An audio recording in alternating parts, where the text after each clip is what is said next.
on a cette chance d'avoir avec nous Vincent Desnaux, qui est le CEO, fondateur de Teach on Mars, qui a été un sacré précurseur dans la manière de mettre dans la main et dans la poche de tout le monde un smartphone avec la finalité d'en faire un outil de formation.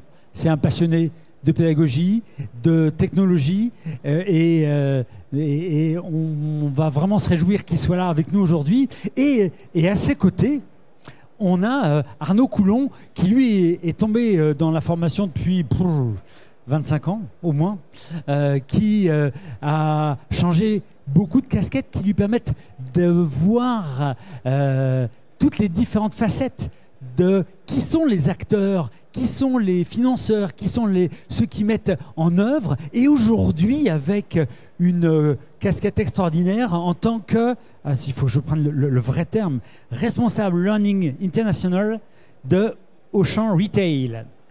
Donc, s'occuper de la formation dans le monde de la grande distribution ou dans ce monde-là, eh bien, on ne fait pas les choses juste pour répondre à des obligations. On le fait parce qu'il y a des besoins de transformation énormes. Et tous les deux, et je vais me mêler à cet échange, ils vont nous parler justement de comment les innovations, et pas simplement l'innovation technologique, mais toutes les innovations peuvent servir pour nourrir la culture d'apprentissage qui est absolument incontournable. Alors, je ne sais pas lequel de vous deux attaque, mais allez, Arnaud. Merci Yannick. Bonjour à toutes et à tous. Ravi de vous voir aussi nombreux.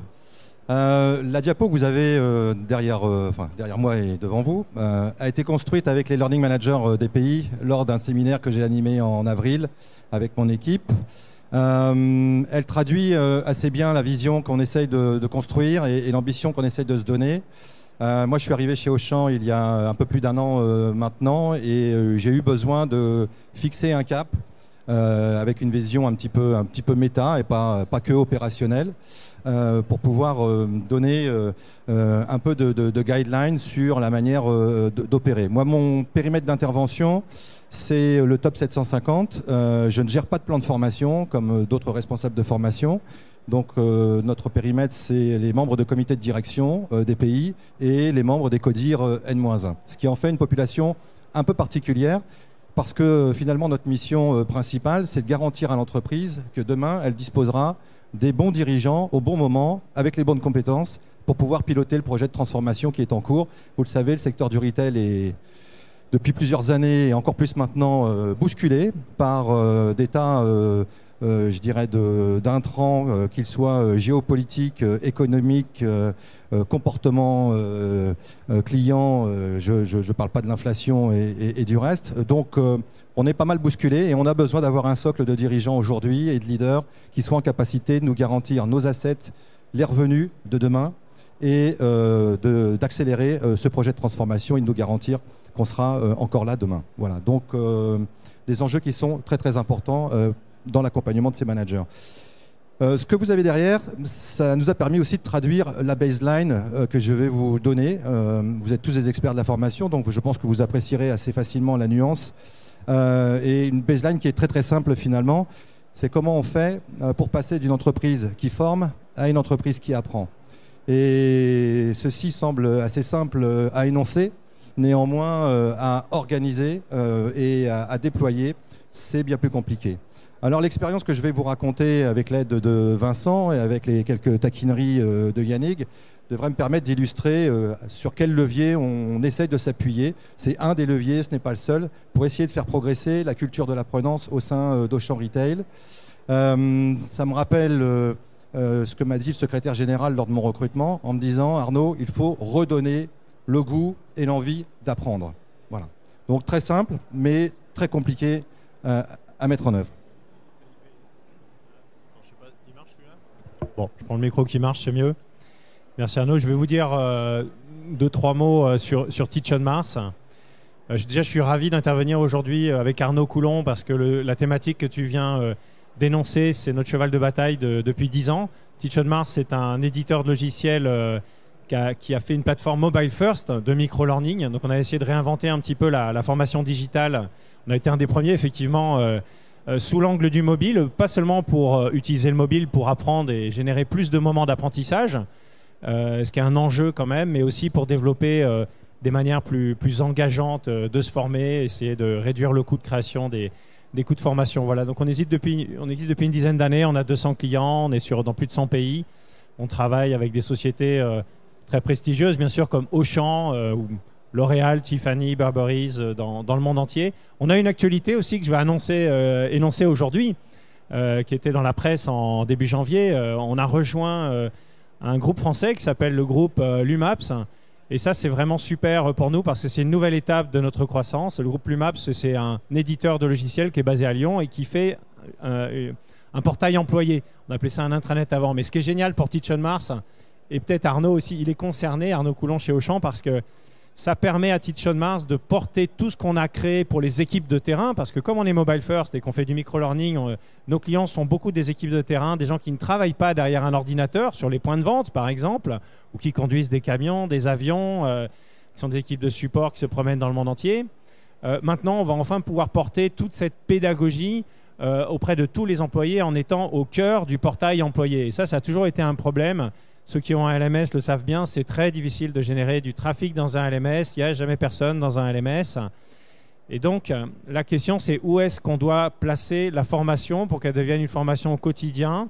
Certains ont dit « in the flow of work ». Où est-ce qu'on la met? Eh bien, nous, on s'est dit, on a cherché, il faut qu'on la mette au cœur du portail employé. Donc, on est très heureux de ce partenariat, de cette acquisition de Lumaps. Ça nous permet d'être dans cette expérience employée, d'étendre nos utilisateurs à tous les employés des sociétés et aussi, au passage, d'ouvrir des activités de Teach on Mars aux États-Unis et au Japon. Donc, c'est formidable. Voilà. Je te repasse la parole, Arnaud. Merci. Alors, il s'avère effectivement qu'on a la chance d'avoir implémenté Lumaps. C'est notre intranet, c'est notre espace collaborateur. Donc, vous imaginez bien que quand on a appris que Teach on Mars nouait une alliance avec Lumaps, on y a vu une opportunité bien plus qu'intéressante pour accélérer le déploiement de la solution, bien entendu.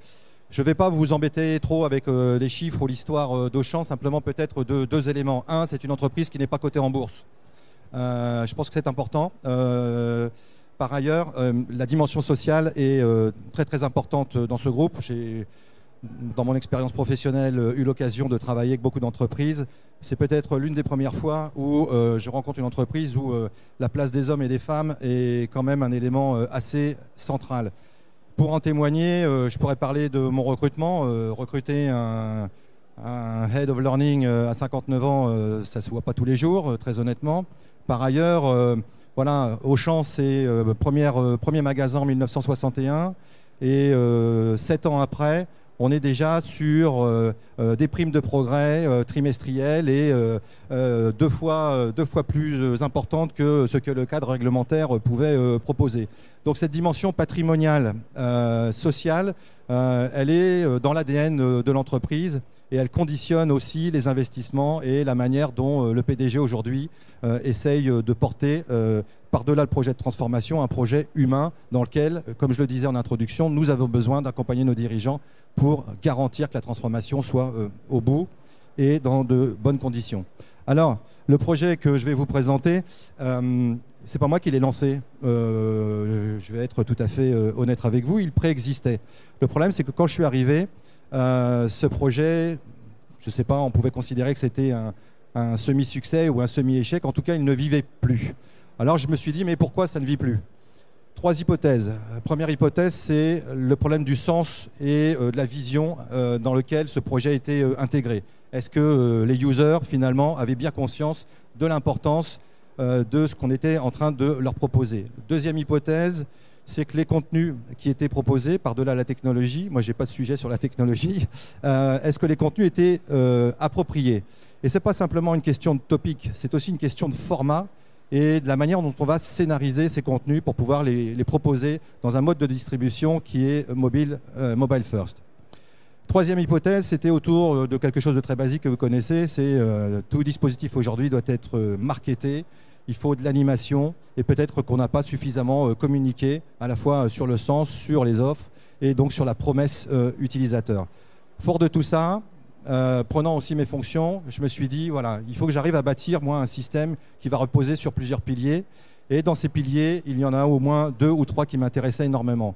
Le premier, c'était celui de la culture d'apprenance. Comment on mesure ça? J'essaierai de vous montrer tout à l'heure très rapidement comment on essaye d'avoir une cartographie un petit peu du niveau de maturité de l'organisation apprenante, parce que c'est quand même ça le point de départ de cette histoire et de ce projet. Ce n'est pas une histoire de technologie, c'est une histoire de growth mindset et de système à bâtir pour faire en sorte que nos dirigeants développent ce growth mindset. Donc culture de l'apprentissage, knowledge management, partage, pédagogie, peer-to-peer. Et troisième élément, mesure d'impact des actions. Ça fait partie de 6 piliers, j'en évoquerai d'autres peut-être un peu plus tard, mais voilà. Alors, par ailleurs, on est quand même confronté aujourd'hui à un certain nombre d'éléments. Quand on parle de mobile first, ça c'est la SERP qui le dit, c'est pas moi. 87% aujourd'hui des 12 ans et plus sont équipés d'un mobile. Je fais l'hypothèse que dans vos entreprises et dans vos organisations, un bon nombre de professionnels sont dotés d'un mobile. C'est le cas en tout cas de notre top management. Donc voilà, on a un canal de diffusion là qui me semblait être d'une évidence assez criante. Deuxième élément, c'est ce sujet de l'économie de l'attention. Moi, très honnêtement, Yannick le rappelait, vu mon âge, j'en ai vu quand même pas mal passer. Il y a quand même un sujet que j'ai jamais réussi à traiter de bout en bout et sur lequel j'ai réussi à trouver une réponse. C'est celui du temps de cerveau disponible, comme disait l'ancien patron de chez TF1. Très honnêtement, voilà. Je pense qu'on est confronté aujourd'hui dans nos organisations à des changements qui sont si rapides, si récurrents et parfois si brutaux que ça laisse peu de temps finalement à un salarié, quel que soit son niveau hiérarchique, bien entendu, pour pouvoir se consacrer à son développement personnel. C'est assez paradoxal dans des entreprises qui sont sommées de se transformer en permanence, de ne pas laisser du temps pour pouvoir réfléchir, penser l'action, se développer et s'ouvrir sur l'extérieur. Donc ce problème de cette servitude volontaire que nous appliquons aux technologies, je me suis dit il faut qu'on en fasse un levier pour pouvoir se dire que voilà, ce sera peut-être un moyen d'aller chercher cette ouverture sur des sujets qui, a priori, ne font pas partie des opérations. Peut-être pour rebondir un petit peu sur ce point, la bataille de l'attention, ça me semble extrêmement important. La bataille de l'attention, on en discute beaucoup avec nos clients, c'est la bataille du sens déjà, contextualiser la formation. Aujourd'hui, on sait que si vous offrez 10 000 contenus de formation à vos apprenants, de toute façon, ça ne marchera pas. C'est comme si on vous envoyait dans la New York Public Library. Vous ne pourrez pas de toute façon trouver votre chemin et lire des livres. La bataille de l'attention, ça veut dire sélectionner les bons contenus, contextualiser, trouver du sens pourquoi on apprend. On sait que chaque semaine, ça va dépendre des organisations, mais finalement, si on arrive à grappiller 1 heure, 2 heures de formation, 3 heures de formation chaque semaine, c'est déjà énorme. Donc voilà, le conseil, c'est contextualiser, personnaliser et délivrer uniquement la bonne formation et pas plein de formations. La bonne formation. Je pense que ça renvoie à ce que vient de dire Vincent aux standards de la techno qui sont associés à la techno. Simplicité d'accès, flexibilité, personnalisation, tu l'as évoqué. Tout ça, on arrive à le retrouver finalement dans la solution qui est proposée aujourd'hui par Teach on Mars. Le mobile learning, c'est simple d'accès, quand on veut, où on veut. Personnellement, j'ai fini mon dernier module à la gare de l'Est vendredi dernier. J'attendais mon train que j'avais loupé. Donc voilà, j'ai fait un module sur le manager agile. J'ai téléchargé mon book à l'issue et que j'ai transféré au manager que j'avais accompagné pendant une semaine. Bon voilà, c'est quelque chose qui correspond au standard aujourd'hui de la techno et en ça, je pense qu'on a de la chance. Dernier point. Oui, pardon. Une question qui me brûle les lèvres, c'est justement, est-ce qu'on peut dire que le temps du LMS classique qu'on a connu pendant 20 et quelques années est mort? C'est-à-dire, est-ce que cette offre de formation sur une plateforme avec cette multitude qui faisait toute la plus-value et les arguments marketing des LMS, c'est quelque chose qui appartient au passé? Moi, je pense qu'on est sur des approches combinées et complémentaires. Je veux dire, avoir un portail qui permette d'accéder à l'offre catalogue ou ciblé, c'est une modalité et c'est un moyen pour des salariés de pouvoir accéder, d'être accompagnés. Je pense que le mobile learning aujourd'hui est une autre manière pour nous d'aborder et de manière tout à fait complémentaire cette facilitation à l'accès à l'apprentissage, et notamment pour ce top 750 qui certes travaille toute la journée sur un PC, mais a surtout au bout du doigt son mobile. On parle nous beaucoup de réciprocité des attentions. Je veux dire, ce qu'on attend aujourd'hui d'une expérience en entreprise, c'est celle que l'on vit aussi dans sa vie privée.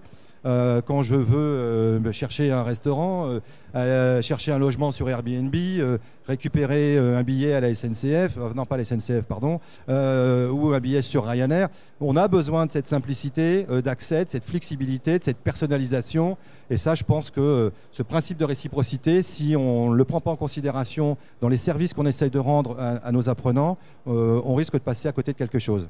Peut-être pour rebondir sur ce point, je suis très d'accord déjà avec la vision d'Arnaud Coulon. Je pense que le LMS, il n'est pas mort, mais il a une vision beaucoup trop administrative et il se retrouve plutôt, on va dire, dans les bas-fonds du SIRH. Et c'est pas là, on sait que ce n'est pas là qu'on arrive à générer du trafic, on le sait maintenant.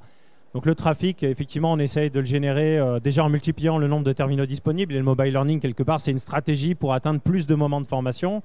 Et puis on essaye, moi je suis convaincu que dans les prochaines années, la formation en entreprise va être au moins à 2 étages. C'est-à-dire qu'il va y avoir un premier étage un peu marketing quelque part. On va filtrer, on va générer un trafic, on va filtrer les intérêts, on va attiser la curiosité des gens. Cet étage-là, il est forcément là où il y a des gens chez vous, c'est-à-dire dans vos portails employés, dans vos messageries, Microsoft Teams ou Slack pour d'autres. Et c'est là qu'on va placer le learning et du petit learning, donc c'est du micro-learning. C'est pas là qu'on va tout apprendre, mais c'est là qu'on va faire quand même de la formation au quotidien et qu'on va ensuite rediriger du trafic vers des formations qui sont plus longues, plus engageantes, qui elles justement se trouvent probablement dans le LMS ou dans d'autres plateformes aussi d'éditeurs. Et donc on se retrouve avec cette architecture à 2 étages, un peu finalement comme en marketing et en vente. C'est-à-dire, je génère du trafic, j'éveille de l'intérêt, j'attise la curiosité de mon public vers des sujets qui l'intéressent, je le flèche au bon endroit. Voilà, et là, je vais le flécher peut-être parfois vers le LMS ou parfois vers d'autres instruments de formation ou vers des formations présentielles, bien sûr. Voilà. Des modalités mixtes. Oui, juste pour illustrer cette hybridation finalement vers laquelle il faut absolument tendre. La semaine dernière, j'ai accompagné pendant la Welcome Week une promotion de 22 dirigeants qui sont dans notre programme annuel qui s'appelle Auchan International Management. C'est un programme sur 9 mois. Franchement, j'ai fait cette Welcome Week. On était sur Croix au quartier général d'Auchan. Ils venaient de tous les pays. On est allé à Paris, à Sciences Po. On est allé en Learning Expedition chez Petit Bateau. Très honnêtement, je n'aurais jamais pu vivre une expérience apprenante aussi riche si je n'avais pas eu ces 4 jours et demi avec ces 22 dirigeants qui venaient de tout corps de métier, tout business line et de tout pays. J'aurais pas pu le faire avec le mobile, je suis désolé Vincent, je n'aurais pas pu le faire avec un LMS. Donc inévitablement, il faut chercher cette complémentarité. Mais quoi qu'il en soit, je suis allé faire mon petit tour au siège hier et je suis allé voir une des participantes qui me disait super la Welcome Week. Et puis tu sais, hier, je me suis connecté sur Learny, c'est le petit nom qu'on a donné nous à l'application Teach on Mars chez Auchan. Et je me suis fait un module qui était Manager Coach. C'était super.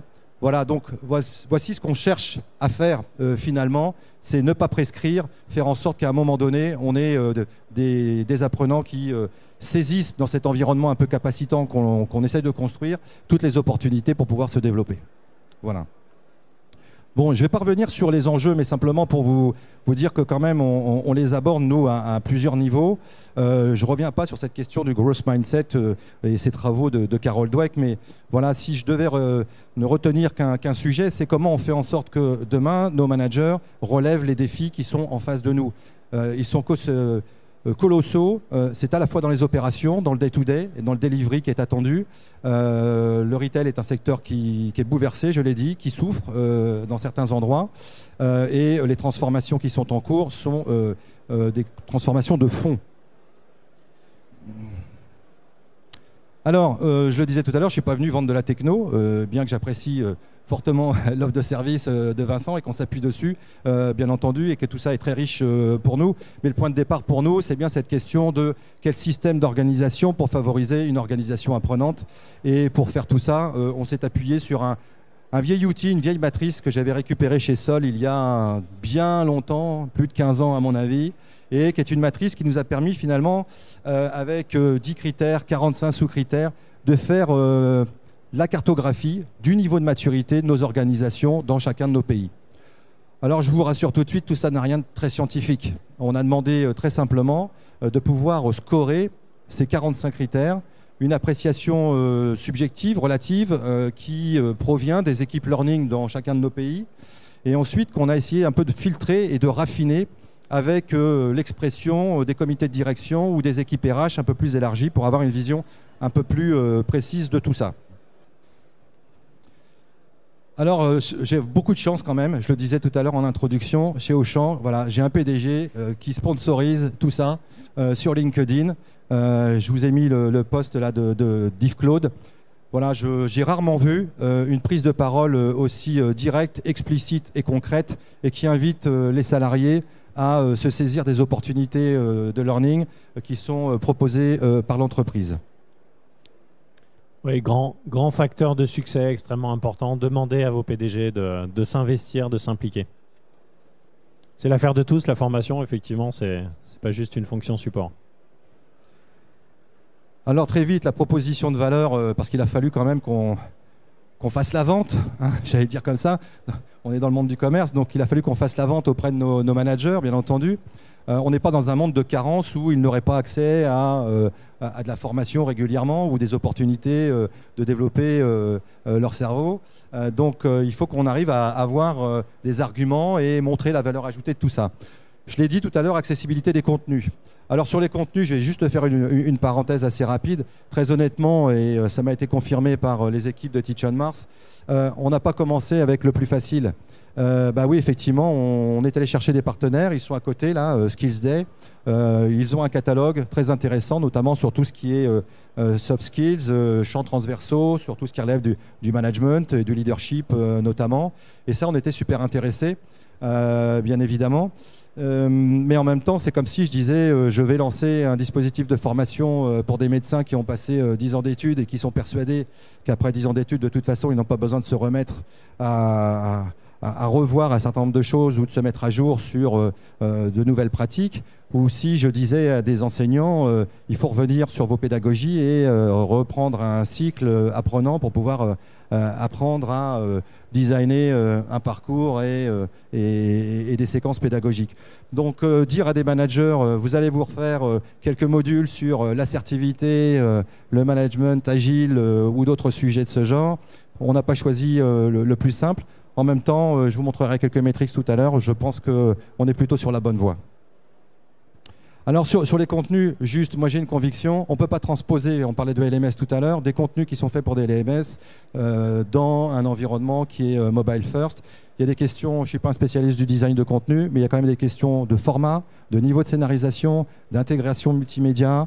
Et je pense qu'une partie du semi-échec ou de la semi-réussite de ce projet avant mon arrivée réside aussi dans le fait que nous n'avions pas forcément les contenus au bon format et sur les bonnes topics pour pouvoir attirer nos apprenants.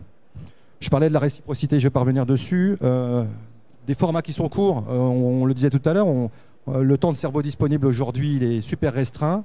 Moi, je n'ai pas fait l'évaluation chez nous. Hein. Je pense qu'un jour, si j'ai le temps, j'essaierai d'interviewer quelques-uns de nos managers. Mais on fait ça un peu à la marge. Dans l'industrie, on dit c'est de la perruque, hein, du temps caché. Mais toutes les occasions sont bonnes. Et pour qu'on puisse saisir ces occasions, il faut qu'on ait des formats qui ne soient pas trop longs, bien entendu.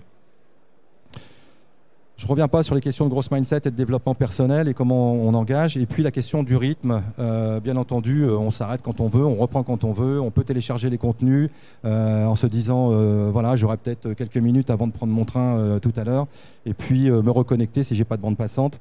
Donc ça fait des éléments assez intéressants, mais très honnêtement, ce qui a convaincu nos managers, c'est pas tant l'offre catalogue qu'on leur mettait à disposition ou la manière dont on a opéré qui finalement nous amène aujourd'hui chaque mois à publier 1 ou 2 modules différents, plus un bonus, en articulation avec des conférences online qui nous permettent de rassembler en mode synchrone notre communauté de leaders. Non, je pense que ce qui les a convaincus, c'est le topo que j'ai fait en kick-off, en toute modestie, et qui a permis de resituer ce projet dans cette ambition qu'on a d'augmenter le niveau de maturité de l'organisation apprenante C Auchan. Et donner ce sens à nos leaders, je pense, nous a permis d'en embarquer un certain nombre plus facilement que si on avait focusé sur les contenus et sur la solution. Voilà, j'accélère rapidement. Je le disais à l'instant, on a bâti un programme, on ne l'a pas bâti tout seul. Bien sûr, on est parti du catalogue, c'était le plus simple pour nous. On a choisi aussi de concevoir sur mesure 3 modules qui sont très en lien avec la stratégie et notre vision. J'ai fait le pari que ce sujet devait a priori intéresser nos managers et qu'ils fonceraient dessus. Et donc on a demandé du sur-mesure aussi. Et puis on s'est dit on ne peut pas rester sur un mode asynchrone où les gens vont tirer. On va pousser aussi du service et ces conférences thématiques, on les a choisies en lien avec les topics des modules qui sont poussés. Et ce programme, il a été conçu avec l'aide aussi de nos learning managers dans les pays qui nous ont aidés à travers ce catalogue à sélectionner finalement d'une manière cohérente les sujets qui semblaient être prioritaires. Donc la profusion de content, ce n'est pas la solution. C'est évidemment ce que disait Vincent tout à l'heure. Il faut absolument arriver à cibler. Je pense que j'évoquerai rapidement tout à l'heure la deuxième phase dans laquelle on va entrer, mais au départ, il fallait qu'on amorce la pompe. Alors je vous ai remis quelques trucs et astuces, mais ça ce ne sont que les miens. Il y a des choses qui sont super évidentes, mais en même temps, vous savez, arriver sur son mobile et pas avoir la bonne widget et d'aller... Oh, je ne pensais pas que ça ferait autant de buzz. J'en vois des clac-clac. Non, avoir son widget qui soit sur la première page de votre mobile, ça me semble être une évidence, quoi. Je veux dire, j'ai pas besoin d'aller faire 3 écrans pour aller chercher avec mon pouce ce qui va me permettre d'enclencher l'accès au contenu. Voilà. Se dire que effectivement, c'est plutôt pour apprendre tout seul, mais qu'en même temps, on n'a jamais interdit, nous, à un manager, d'être avec son équipe, de se connecter sur son mobile et puis de faire le topo sur Manager Agile ou sur l'assertivité ou sur le feedback avec son comité de direction ou avec d'autres membres de son équipe. Il n'y a aucun problème avec ça, bien au contraire. Là même, j'enfoncerai le clou. Hein. J'ajouterai, nous, on a toutes les statistiques, évidemment, concernant l'utilisation des activités pédagogiques. De très loin, les plus populaires sont les activités pédagogiques sociales. Quand vous pouvez faire je sais pas, un jeu, des classements ou effectivement des activités qui se font en groupe, c'est ce qui marche le mieux. Alors rapidement des métriques. Vous voyez, oui, pardon. Une question qui me brûle les lèvres, c'est dans une culture d'organisation apprenante, quelle place vous avez réussi à donner pour que les apprenants soient aussi contributeurs? Est-ce que c'est une dimension que vous avez intégrée ou pas? Est-ce que c'est une clé, là aussi, d'appropriation et de changement de posture des apprenants? Alors, je vais l'évoquer rapidement sur la conclusion. Pour nous, ça rentre dans la deuxième phase après l'amorçage. Bon, je vous donne juste ces métriques pour vous montrer que, comme dans tout projet, je ne cherche pas le projet feu de paille qui va démarrer super bien parce qu'on aura marketé le truc et qui, 2 mois après ou 3 mois après, va s'écrouler. Ce n'est pas ça le sujet. Je préfère qu'on ait une courbe qui progresse régulièrement en termes d'adoption. Les équipes de Teach on Mars m'ont un peu rassuré par rapport à tout ça. Si j'ai bien retenu ma leçon, il faut quasiment 1 an pour que vous ayez capté 5% de votre population cible et en constituer un cœur d'ambassadeurs qui va vous permettre ensuite de démultiplier. Nous, on a relancé le projet au mois d'octobre. Je regarde Lydia parce qu'elle est chef de projet, elle est en train de lever la main, je la remercie. Voilà, c'est très récent, vous voyez. Et donc, je pense qu'on a une courbe là qui commence à avancer. On suit de très près aussi les modules pour savoir comment on peut recibler, réajuster notre programme. Je l'ai dit tout à l'heure, on a un programme, il est sur l'année. En même temps, on est super flex, en fonction des retours, on adaptera et on enrichira ou on diminuera. Il n'y a pas de sujet. Vous le voyez, on avait fait un pari sur l'acculturation et la vision. Je pense que ce pari, il est plutôt gagnant pour le moment. Voilà. Dernier point, les top users. Alors bien sûr, comme dans toute stratégie de market ou de com, on va s'appuyer sur ceux qui vont pouvoir nous permettre de diffuser. Et puis moi je suis agréablement surpris de voir qu'Estelle Mara, qui est mon manager, qui est la DRH d'Auchan Retail International, soit elle-même très embarquée dans tout ça, vous le voyez. Elle est régulièrement sur Learny. et c'est plutôt bon signe. On a nos learning managers aussi qui montrent l'exemple. Je pense que si on n'est pas exemplaire, voilà, on ne peut pas exiger des autres qu'ils puissent s'engager, bien évidemment. Voilà, j'en ai quasiment terminé. Dernier point sur la communication. On a la chance d'avoir avec nous quelqu'un qui nous aide beaucoup sur la partie communication. Quelques exemples. On annonce bien entendu bien avant ce qui va être produit et mis sur la plateforme. On essaye de jouer avec les formats. On annonce aussi nos conférences. Et puis, on dit surtout à nos learning managers dans nos pays, et détournez tout ce que vous pouvez. Hein, et vous récupérez tous les templates, vous mettez vos couleurs, vous mettez vos traductions. Et surtout, on veut que vos affiches soient dans vos locaux, pas en français, bien entendu. Et je peux vous assurer, ça commence à marcher. Voilà. Donc moi, c'est plutôt un bon signe. Qu'ils détournent, qu'ils craquent le truc et qu'ils piratent tout ce qu'ils veulent. Moi, ça me va très bien, il n'y a pas de sujet. Voilà, et puis on profite par moment de quelques éléments saisonniers pour pouvoir voilà, surfer un petit peu sur la vague. Et vous voyez, on est sérieux, mais sans trop se prendre au sérieux tout de même chez Auchan. Voilà, j'en ai quasiment terminé. Juste là, et pour répondre à Yannick, parce que j'ai bien sa question en tête, les prochaines étapes pour nous après ce démarrage, c'est de se dire il va falloir qu'on avance à la fois sur la valorisation, l'événementiel autour de l'orni, des événementiels bien entendu en présentiel, des choses qu'on n'avait pas pu activer encore avec l'application, c'est les notifications directes. Ça paraît tout bête, hein, mais on a quelques problèmes avec notre IT. Ça a été réglé, je crois que c'est hier, je regarde Lydia, mais je pense que tout ça est réglé. C'est très important qu'on puisse arriver à notifier directement sur le mobile, bien entendu. On développe aussi pour notre réseau de Learning Manager et au-delà la solution We Are Peers. La question de la pédagogie, pour nous, c'est la prochaine étape. Ce qu'on a proposé à nos leaders lorsqu'ils étaient participants à la dernière conférence en ligne, c'est seriez-vous prêts à aller un petit peu plus loin? Je fais de l'apprentissage autodirigé, je viens à la conférence et ensuite je veux faire du co-développement parce que quand j'ai vu la conférence sur l'assertivité par exemple, moi j'ai un problème avec mes équipes, je ne sais pas comment faire, peut-être que mes collègues pourront m'aider. Je pense qu'on est en train de remonter les retours, on verra si on peut avancer. Voilà, en tout cas, dernier élément peut-être et je finis là-dessus, c'est que l'UMAPS, ça doit nous aider à déployer et à faire en sorte qu'on accélère l'appropriation de tout ça. Bon, le sujet est très riche et je vois que Yannick doit nous mettre dehors. Vous pouvez retrouver Arnaud Coulon d'Auchan sur le stand P72, le stand de Teach on Mars, ainsi que toute l'équipe de Teach on Mars. On sera ravi de vous accueillir. Merci à tous pour votre attention. Merci, c'était copieux et illustré. Bravo.